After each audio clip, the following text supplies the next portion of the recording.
In the last video then, you'd have seen me carrying out service items on this Herbert Jr. surface grinder to get it to a point where it's usable. But in today's video, we're going to be getting all the wiring done and the VFD mounted to this thing to make it a usable surface grinder that we're going to be able to make really good parts on. So with that in mind, stay tuned for today's video where we'll be getting this thing spinning. So obviously at the minute we've got no power, so this power on and off button is pretty useless. So I'm thinking, let's mount our VFD there. It's going to be a perfect place and nice and easily accessible. So to begin with then, I'm going to be taking this off to get myself a template of the mounting position bolts so I can attach a plate onto here.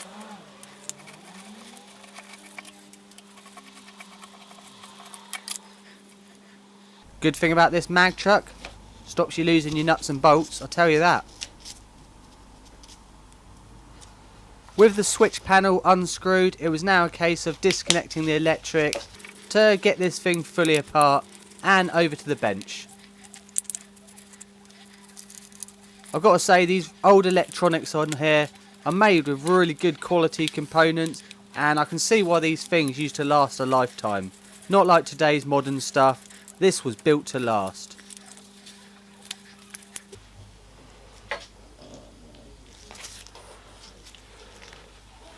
Before we can transfer the markings on this over to our aluminium plate, I just want to clean up the edges where it's been bandsaw cut at not particularly a straight angle. So just using a bit of side milling here, I can clean off this cut face and make it, a nice acceptable cut.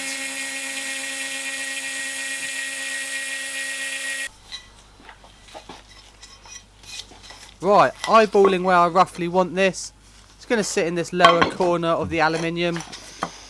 Gives me a good idea of where I need to transfer the marks to. So with the plate in position and all clamped down, I can now use my transfer punches to transfer across the holes that I'm going to have to drill out to allow this thing to be bolted onto our machine.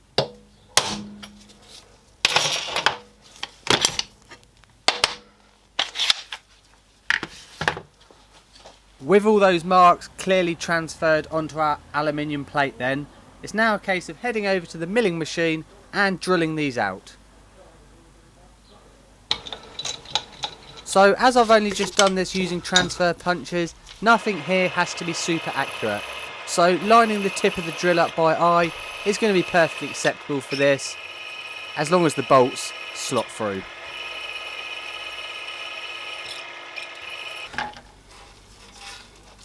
To drill out these two over here furthest away from the vise, just using a machine jack to stop any deflection, and this dodgy clamping setup that I've got here, I don't want this pulling out of the vise. So the machinist jack helped out here a lot.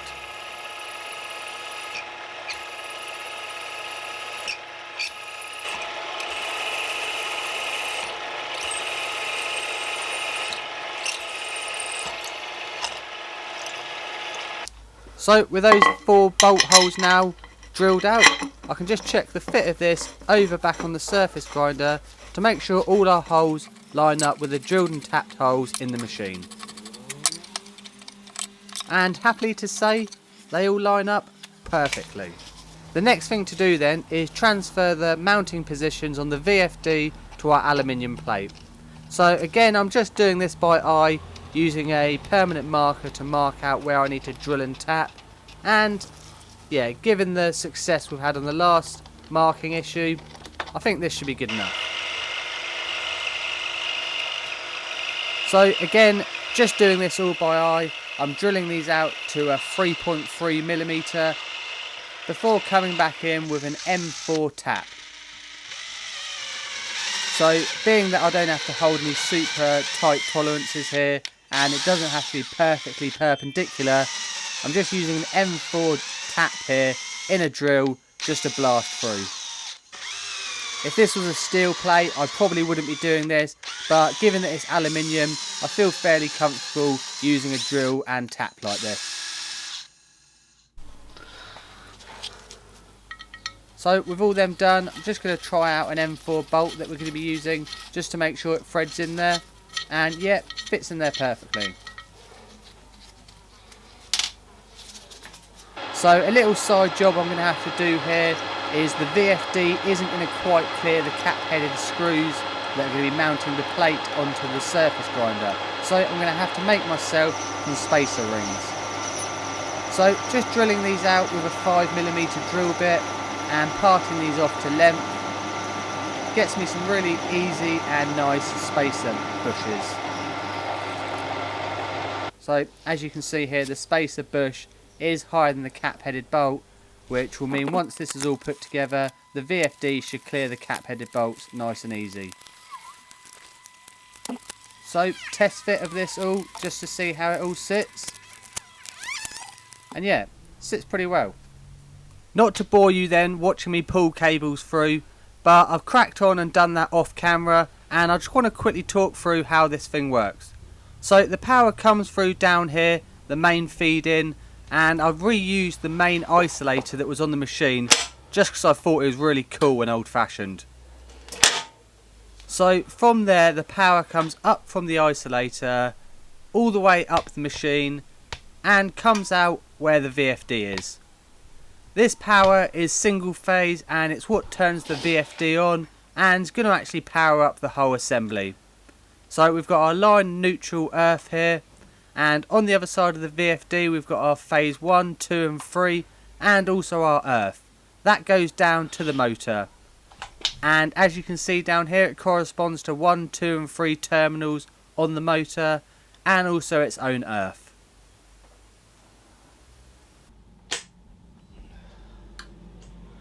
So let's turn it on, watch it all power up, and with the press of a start button this thing turns on and spins up my surface grinder. And to turn it off I've simply got to press stop. So in the next part of this video I'm going to go through and show you the VFD settings that I've chosen to get this motor working. By all means is this not a VFD expert's opinion, this is just me doing a little bit of research and managing to get this thing working. So if you're not interested in VFDs, skip forward to the later part of this video where I'll be finally testing the surface grinder out. But if you are interested, stay tuned and I'll go through some of these settings. So with this VFD, to access the mode setting, you click through the mode button until you get to these 4 zeros. This is basically the menu where you can change the parameters inside the VFD. So the first one I'm going to go with is the set one, 0000. So to enter these in, press and hold enter, and that brings you into the menu where you can cycle through the options. So for me, I'm going to be running this thing in SLV mode just because I'm running this on a single motor and it gives it a little bit more flexibility on some of the stuff you can do. So with that in mind, press and hold enter, and then we can move on to the next one, motor rotation. So this is 0001. Again, press and hold enter to go into this, and I've set mine for forward, which is already on 0. So simple, press and hold enter again and it goes through. So I'm going to speed through these now and show you all the different settings I've got, and I'll have a screenshot in each corner of the pages from the manual and sort of follow along with what the settings I'm doing. So the next one I changed on here was parameter 12, which is the frequency upper limit. So you can see mine there is set to 100 Hz. Don't want to go any higher than that, otherwise I risk blowing the motor up. And the next one is the lower limit, which I've set mine to 60 because that's what I'm going to be running the motor on as a minimum. To get the higher RPM I am going to be increasing the Hertz, but for now the minimum we're setting to 60. Next we've got the acceleration time, which is parameter 14, and I'm setting the acceleration to 2.5 seconds. So what this means, after 2.5 seconds the motor should be spinning at its highest RPM that we've set. So set that and then from there we can move on to 15, which is our deceleration setting. So I'm setting it to decelerate at 2 seconds. So what that means is from when I press the stop button, the motor should have completely stopped spinning within 2 seconds. So now we're going to be moving on to the parameter with 2 at the end, and this is for the motor parameters. So a lot of the details I'm going to be inputting here are data that I've taken directly from the plate on the motor. So first of all, number 2, this is where you input the no load value on your motor. So mine is 3.5 amps. 201 is the motor rated current. So I've selected 9 amps here. The motor plate actually says 7, and now let me explain to you why I've put this a little bit higher. When I had this set to 7, I found that the motor was stalling out on some of the slightly deeper cuts on the surface grinder. So by upping this to 9, in my head it's going to pump a little bit more current through, and by doing this it's actually resolved the issue of the motor stall. So, you know, I might have done this wrong, but for me this has actually cured that. So we're going to put 9 in there. Next thing is the VF slip compensation, and I've left that at 0 from factory, so we don't have to worry about that. 203 is the motor rated speed, and mine's set to 2000.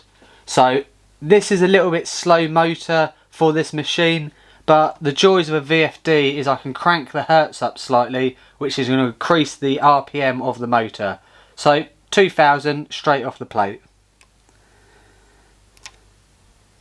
Next we've got the voltage, and now this is the voltage on each terminal on the motor, so that's 230 volts. 205 is the motor rated power. So mine's a 2 kilowatt motor, so in there I've put the 2. 206 is the motor rated frequency. So this motor has an option between running on 50 and 60 Hertz. I've chose 60. It doesn't really make much difference, to be honest, where I'm not actually running this at the desired frequency, but I just thought to keep everything the same, I'll stick what's on the data plate.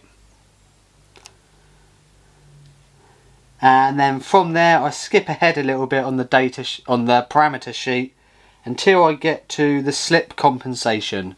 So this is 0213. So that's on 0, which is the slip compensation, but the one that I have slightly increased is 0214,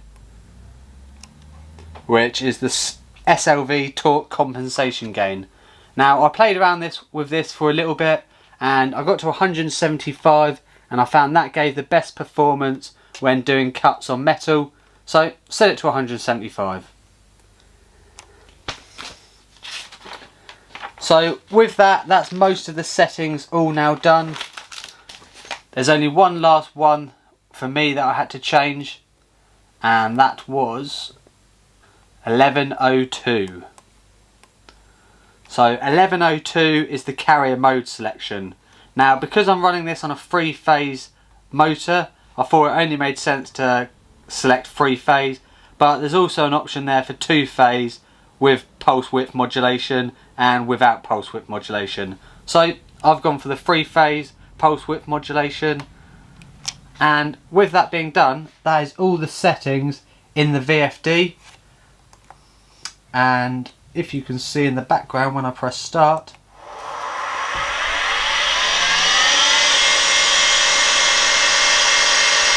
we got ourselves a nice spinning grinding wheel.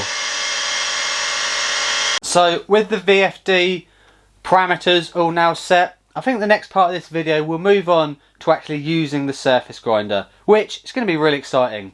So the first thing I want to get done is that wheel all trued up and clean, and then from there give this thing a go, cleaning up some metal and seeing what sort of finishes we can get. Before we get started then, truing this wheel up and testing it all out, just want to show off a couple of things I've used the 3D printer for with getting this thing up to a usable condition. So the first one, I 3D printed a box to hold the VFD in. So although the VFD is mounted to this aluminium plate, there was nothing stopping chips getting into this fan and basically dust and that just getting in there. So 3D printed a little box, can still easily access the control panel, but it's going to keep all the metal that's in the air out of that. And also 3D printed a little guard down here, which is hopefully going to collect the majority of the dust that's going to be coming off when we're truing up and surface grinding some metal. So with that being said, let's true up the wheel now and take some test cuts on a piece of metal, and once the test cuts are all done, we'll head over to the surface plate and we'll see how accurate this thing can actually grind pieces of metal. To clean up and true this wheel then, I'm going to be using a diamond tip truing tool, and also it's been mounted in a block that I made so I can attach it nicely to the mag chuck. Something really important if you're going to be doing this is to make sure that you're not putting the tool directly under the centre of the wheel, and also you want to put it on the trailing side of the wheel. That way the tool's not going to get sucked into the wheel and cause some damage. From there I just took passes one foul at a time until I sort of felt like the wheel was all true and taking an even cut across the whole of it.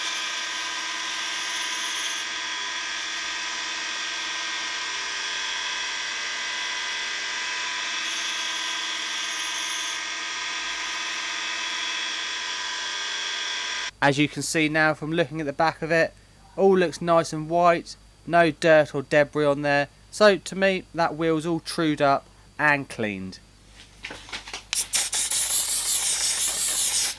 Now the exciting bit, let's make some metal spark. I'm going to quickly wipe off any dirt and debris on this mag chuck to get the most accurate part possible, and then I can attach the bit of metal to this using the magnetic facility of the chuck. Let's make some sparks. This first pass then, just done a sort of skim pass really, just to make sure there's no high spots on the piece of metal, and then from there I dialed in one foul cut and come across the whole surface of the part.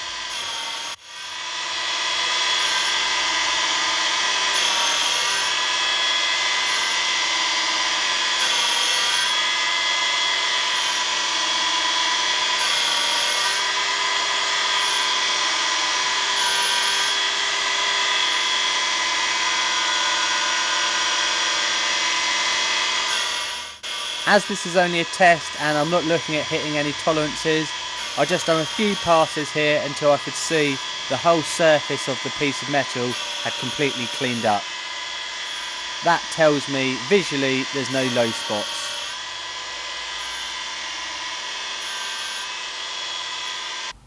Happy with that side then? Going to take the piece off, clean it off, turn it over and do the same on the other side.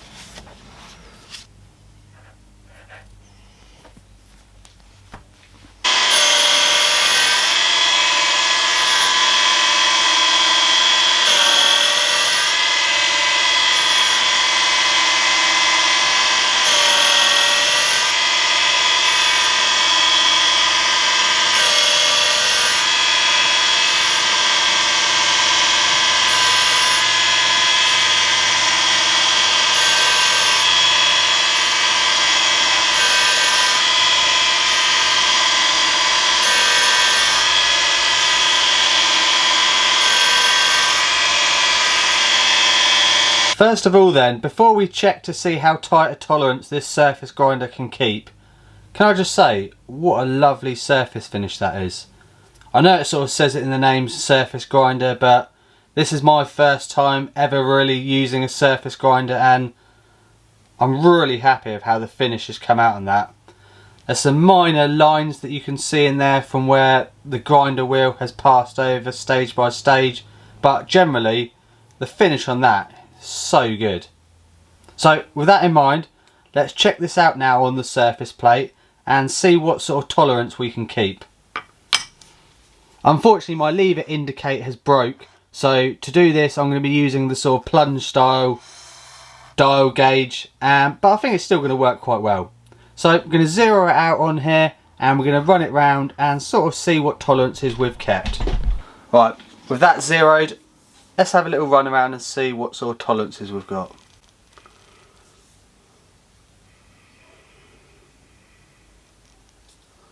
Well, that's amazing, that needle's barely moving.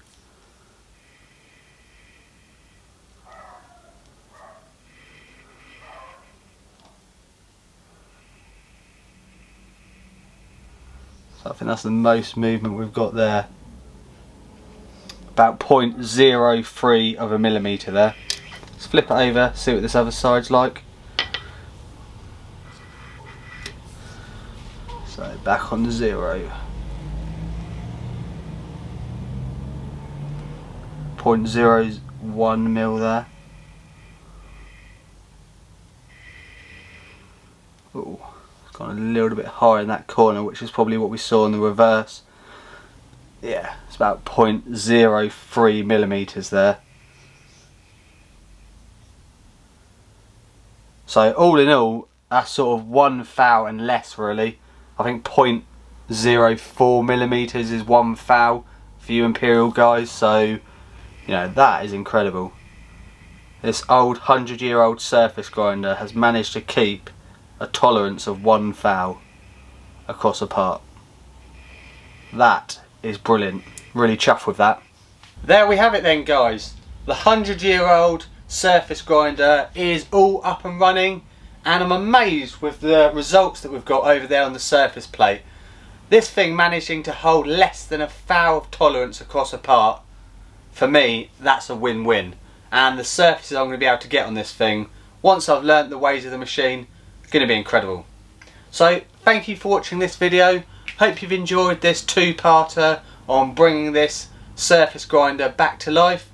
If you want to see more videos like this, then please leave a comment down below and just say what you've enjoyed about the video. Other than that though guys, thanks for watching, thanks for subscribing, and I'll see you in the next one.